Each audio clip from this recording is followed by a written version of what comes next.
Sir ನಮಸ್ಕಾರ. ನಮಸ್ಕಾರ. ತಮ್ಮ ರಾಜಕೀಯ ಒಂದು ವೃತ್ತಿಯಲ್ಲಿ ಅಂತಲೇ ಹೇಳ್ಬೋದು, ಯಾಕೆಂದರೆ ಅಷ್ಟು ವೃತ್ತಿ ಥರನೇ ತಾವು ಕಾಂಗ್ರೆಸ್ ಪಕ್ಷದಲ್ಲಿ ತುಂಬ ತೊಡಸ್ಕೊಂಡಿದ್ದೀರಾ. ಪ್ರಸಾದ್ ಅವರ ಒಂದು ಅಗಲಿಕೆ ಬಗ್ಗೆ ಏನು ಹೇಳ್ತೀರಾ ಸರ್? ಪ್ರಸಾದ್ ಅವರು ಅಂದರೆ ಈ ರಾಜ್ಯದಲ್ಲೆಲ್ಲ ದೇಶಮಟ್ಟದಲ್ಲಿ ಕೂಡ ಅವರು ಪ್ರಸಿದ್ಧಿಯನ್ನು ಪಡೆದಂಥವ್ರು. ಅವರು ಅಂತ ಅಂದರೆ ಒಂದು ನಿಯತ್ತು, ಯಾವ ಪಕ್ಷದಲ್ಲಿರ್ತಾರೆ ಅಲ್ಲಿಗೆ ನಿಯತ್ತಾಗಿ ಮಾಡ್ಕೊಂಡು ಬಂದು ಯಾವುದೇ ಪಕ್ಷಕ್ಕೆ ಹೋದ್ರೂ ಕೂಡ ದೀನದಲಿತರು, ಹಿಂದುಳಿದವರು, ಯಾವ ಜಾತಿ ಆಗಿರಲಿ ಅವರಲ್ಲಿ ಬಡವರು ಬಗ್ಗರು ಅವ್ರ ಹತ್ರ ಹೋದಾಗ ಅವ್ರನ್ನ ಭಾಳ ಸೌಜನ್ಯದಿಂದ ಕಂಡು ಅವ್ರ ಸಹಕಾರವನ್ನು ಮಾಡ್ತಾಯಿದ್ರು, ಅವ್ರಿಗೆ ಉಪಕಾರಗಳನ್ನು ಮಾಡ್ತಾಯಿದ್ರು. ಅಂಥ ವ್ಯಕ್ತಿಗಳು ಇವತ್ತು ನಮ್ಮ ಕಣ್ಮುಂದೆ ಇಲ್ಲ. ರಾಜ್ಯದಲ್ಲಿ ಇಂಥ ವ್ಯಕ್ತಿಗಳು, ದೇಶದಲ್ಲಿ ಇಂಥ ವ್ಯಕ್ತಿಗಳು ಮತ್ತೆ ಮತ್ತೆ ಹುಟ್ಟು ಬರಲಿ ಅಂತ ಆಶಿಸ್ತೀವಿ. ಇವತ್ತು ಅವ್ರು ಇಲ್ಲದೇ ಇರೋದು ದುಃಖ ಸಂಗತಿ, ಆದರೂ ಕೂಡ ಅದು ಸತ್ಯ ಆಗಿದೆ.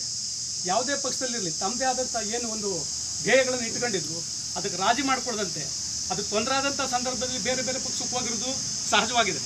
ಆದರೆ ಅಲ್ಲೋದ್ರೂ ಕೂಡ ಅವ್ರದ್ದೇ ಆದಂಥ ಏನು ನೀತಿ ನಿಯಮಗಳಿದ್ದು ಅದನ್ನು ಪಾಲನೆ ಮಾಡಿ ಬಡಜನರ ಉದ್ಧಾರಕ್ಕಾಗಿ, ರಾಜ್ಯದ ಉದ್ಧಾರಕ್ಕಾಗಿ ಭಾಳಷ್ಟು ಶ್ರಮಿಸಿದ್ದಾರೆ. ಹಿಂದುಳಿದ ವರ್ಗಕ್ಕೆ ಒಂದು ತುಂಬಲಾರದ ನಷ್ಟ. ಈ ರಾಜ್ಯಕ್ಕೆ ಈ ದೇಶಕ್ಕೂ ಕೂಡ ಇವರು ಇನ್ನೂ 4 ದಿನ ಇರಬೇಕಾಗಿತ್ತು. ಆದರೆ ಕಾರಣಾಂತರದಿಂದ ಅವರು ಸಾವನ್ನಪ್ಪಿದರೆ ಅದು ದುಃಖ ಭರಿಸುವ ಶಕ್ತಿಯನ್ನು ಸಮಾಜಕ್ಕೆ ಕೊಡಲಿ ಅಂತೇಳಿ ಅವರ ಆದರ್ಶಗಳನ್ನು ಮೈಗೂಡಿಸ್ಕೊಂಡು ಮುಂದೆ ನಾವು ನಡೆಯೋಣ ಅಂತೇಳಿ ಈ ಸಮಯದಲ್ಲಿ ನಾನು ಆಸೆ. ಇನ್ನೊಂದು ಅವ್ರನ್ನ ಒಂದು ಸೂಕ್ಷ್ಮವಾಗಿ ನಾವು ತಿಳ್ಕೊಬೇಕು ಸರ್. ತಾವು ಒಂದು ಮಾತು ಹೇಳಿದ್ರೆ, ಯಾವುದೇ ಪಕ್ಷಕ್ಕೆ ಹೋದ್ರೂ ನಿಷ್ಠಾವಂತರ ಕೆಲಸ ಮಾಡ್ತಾರೆ. ಆ ಪಕ್ಷದ ನಿಷ್ಠತೆ ಏನಿದೆ, ಆ ಪಕ್ಷದ ನ್ಯಾಯ ನಿಯಮಗಳೇನಿದೆ ಅವ್ರು ತಕ್ಕಂಗೆ ಕೆಲಸ ಮಾಡ್ತಿದ್ದಂಥ ವ್ಯಕ್ತಿ. ಹಾಗಾಗಿ ಇವತ್ತು ಎಲ್ಲ ರಾಜಕೀಯ ದುನಿಯರು ಸಾಮಾನ್ಯವಾಗಿ ಚೇಂಜ್ ಆಗೋದು ಸರ್ವಸಾಮಾನ್ಯ ಆಗಿರುತ್ತೆ. ಆದರೆ ಆ ಪಕ್ಷದ ಒಂದು ಇವತ್ತಿನ ಕಳೆದ ಸಾರಿ ಲೋಕಸಭಾ ಚುನಾವಣೆ ಕೂಡ ನಾವು ಅದನ್ನು ನೋಡಿದ್ವಿ.